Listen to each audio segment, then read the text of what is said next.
Movie రివ్యూకి వెళ్ళక ముందైతే మాత్రం నాని గారికి అయితే ఒక స్ట్రైట్ క్వశ్చన్ అండి. మీరు మూవీ చూసి ఎంత కాన్ఫిడెంట్ ఉంటే మాత్రం మీరు ఆ రకంగా చెప్తారా మీ మూవీని హిట్ 3 అయితే చూడొద్దు, in case court state versus nobody movie నచ్చకపోతే మాత్రం హిట్ 3 చూడొద్దని ఎలా చెప్పేస్తారండి మీరు?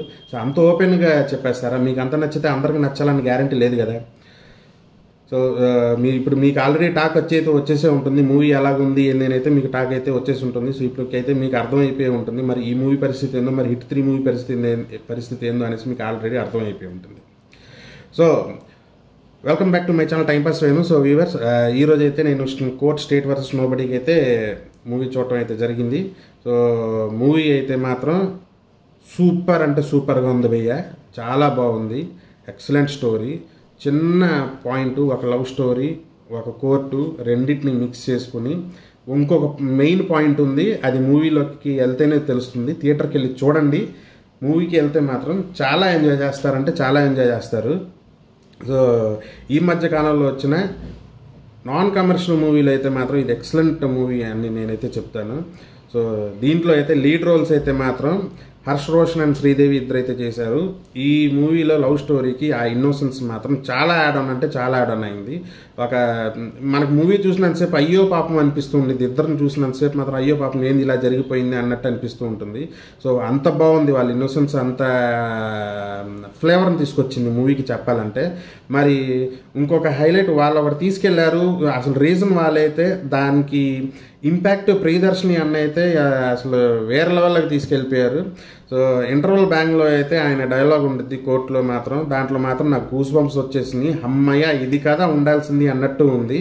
సో ప్రియదర్శిని అన్న నీకు సూపర్, అసలు నీకు మరి నువ్వు స్టోరీస్ ఎలా పడతావో కానీ మాత్రం ఒక్కొక్క స్టోరీ నీకు ఒక్కొక్క లెవెల్లో వస్తుంది. అసలు నువ్వు యాక్ట్ చేసిన మూవీకి అయితే నేను ఫ్యాను మామూలుగా చెప్పాలంటే మాత్రం. సో అలాగే ఆయనకి ఆపోజిట్గా హర్షవర్ధన్ గారు అయితే అపోజిషన్ లాయర్గా అయితే చేశారు. ఆయనకి ఇలాంటి కొట్టిన పిండి, అసలు ఇట్లాంటి యాక్టింగ్ కోర్ట్ సీన్స్ చాలా చేశారు, అరుపులు పుట్టించారు. సో అలాగే కామియో రోల్లో సాయి కుమార్ గారు అయితే చేశారు. ఉన్నంతసేపు మాత్రం ఆయన పరిధిలో ఉన్న యాక్టింగ్ మాత్రం హైలైట్గా చేశారని చెప్పాలి. సో ఇంకోటి వస్తే ఇంకా శివాజీ గారు, నేను కమ్బ్యాక్ చాలా సంవత్సరాల తర్వాత వచ్చాను, మళ్ళీ మూవీస్కి ఏదైతే చెప్పారో అది చాలా బాగా చెప్పారు మీరు స్టేజ్లో. ఎందుకంటే అది మీ రోల్ని చూసినంతసేపు ఏంద్ర శాడిస్ట్, ఇంత శాడిస్ట్గా ఉన్నాడు ఏంద్ర బాబు, ఇంత గ్రజ్జు పెట్టుకున్నాడు ఏంద్ర బాబు అంటే మేము అలా తీసుకెళ్ళిపోయారు. అంటే మిమ్మల్ని కాకుండా ఆ క్యారెక్టర్ని మేము తిట్టుకుంటున్నాము. సో అంత చేసేసారు. సో ఆ లెవెల్లో ఉంది శివాజీ గారిది యాక్టింగ్.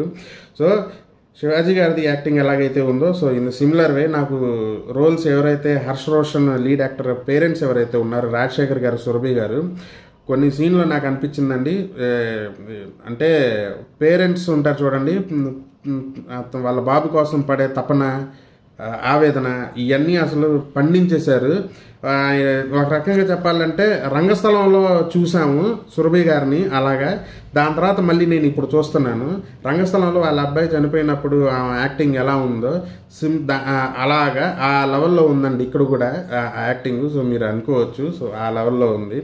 సో ఈ ప్లాట్ మొత్తాన్ని మనల్ని సీటు మీద కూర్చోపెట్టి కథలనీయకుండా ఇంక నెక్స్ట్ ఏంది అనేసి బ్యూటిఫుల్గా తీసిన డైరెక్టర్కి మాత్రం హ్యాట్స్ ఆఫ్. రామ్ జగదీష్ గారు ఎక్సలెంట్ అండి, ఎక్సలెంట్ అంటే ఎక్సలెంట్.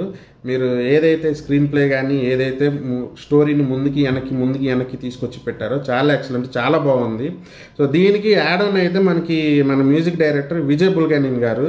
సో మనకు తెలిసిందే ప్రేమలో అనే సాంగ్ ఏదైతే ఉందో ఆల్రెడీ మనకి సోషల్ మీడియాలో హైలైట్ అయిపోతుంది, మనకి రీల్స్ మాత్రం చేసేస్తున్నాము.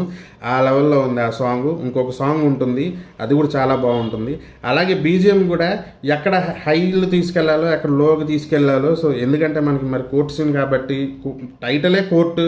సో ఆ కోర్ట్ని మనకి అప్ హైలో తీసుకెళ్ళి మనం అలా కూర్చోపెట్టాలి కాబట్టి నేను అందుకనే చెప్తున్నాను, విజయ్ గారు సూపర్ అండి, మీరు మ్యూజిక్ మాత్రం సూపర్గా అర్పించేశారు. సో మూవీ మొత్తానికి వస్తే మాత్రం భయ్య ఎక్సలెంట్గా ఉంది. క్లైమాక్స్ మాత్రం అరుపులు, క్లైమాక్స్ పోస్ట్ క్లైమాక్స్ అని నేను మళ్ళీ ఇంకొకటి చెప్తున్నాను. మామూలుగా చెప్తారు క్లైమాక్స్ అరుపులుగా ఉంది లేకపోతే క్లైమాక్స్గా వీక్ ఉంది అనుకుంటారు. క్లైమాక్స్ చాలా బాగుంది.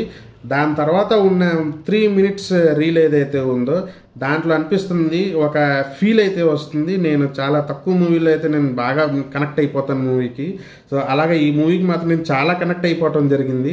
సో అంత బాగుంటుంది అనమాట. మామూలుగా అనుకుంటాం కదా అమ్మయ్య ఇది జరిగితే బాగుండు అనేసి అనిపిస్తూ ఉంటుంది కదా. సో ఆ రకంగా అయితే బాగుంది అసలు ఆ క్లైమాక్స్. సో మొత్తానికైతే భయ్య మూవీ మాత్రం ఎక్సలెంట్ అంటే ఎక్సలెంట్. సో ఓటీటీ కోసం అయితే వెయిట్ చేయమాకండి. చిన్న సినిమా కదా, ఒక 30 daysలో ఓటీటీలోకి వచ్చేస్తుంది అనుకుని మాత్రం వెయిట్ చేయమాకండి. థియేటర్కి వెళ్ళి చూడండి. ఖచ్చితంగా మీరు చాలా ఫీల్ గుడ్ మూవీ లాగా బాగా నైస్గా ఎక్స్పీరియన్స్ అవుతారు. సో అది మరి. సో నెక్స్ట్ మళ్ళీ ఇంకో మూవీ రివ్యూతో కానీ ఇంకో వీడియోతో కానీ ఏదో ఒకటి మనం టైంపాస్ వేను కాబట్టి టైంపాస్కి ఏదో ఒకటి చేస్తూ ఉంటాము. సో ప్రస్తుతానికి అయితే ఇది నా రివ్యూ.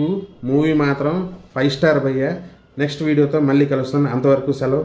జై హింద్.